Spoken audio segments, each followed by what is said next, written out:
Bonjour, c'est Eric. Le tuto du jour, c'est le chutney de mangue.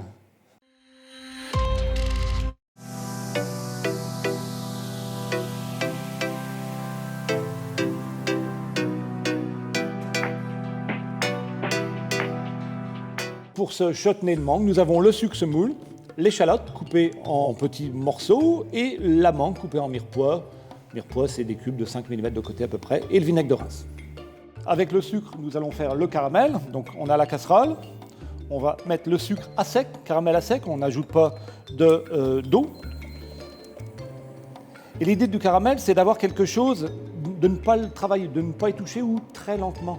Parce que si vous le travaillez rapidement, parce que c'est plus cuit à droite qu'à gauche, le caramel va masser, c'est-à-dire il va cristalliser le sucre.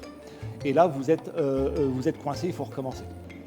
Donc vous voyez, le sucre, si d'un côté il est cuit et de l'autre il est encore blanc, on va remuer la casserole gentiment. Là, le caramel, c'est du sucre cuit à peu près à 150-160 degrés. Un caramel blond, puisque la couleur, on la veut avec le chutney. On va incorporer les échalotes. On va incorporer la mangue, comme ceci.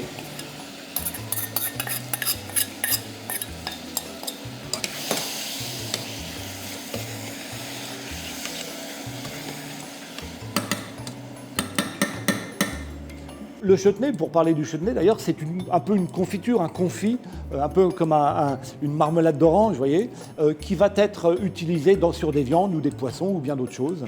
On peut rajouter du piment, bien sûr. Alors là, j'en avais, mais on ne l'a pas mis. Mais voilà, le chutney, c'est plutôt asiatique, c'est plutôt indien, donc c'est quand même quelque chose souvent de très fort. Ça peut être fait avec des légumes, avec des tomates, avec le légume qui vous passe, ou le fruit, pardon, qui vous passe à l'esprit. L'ananas, c'est vachement bon aussi à l'ananas, donc voilà. N'hésitez pas à utiliser votre imagination, c'est ce qui est très important en cuisine.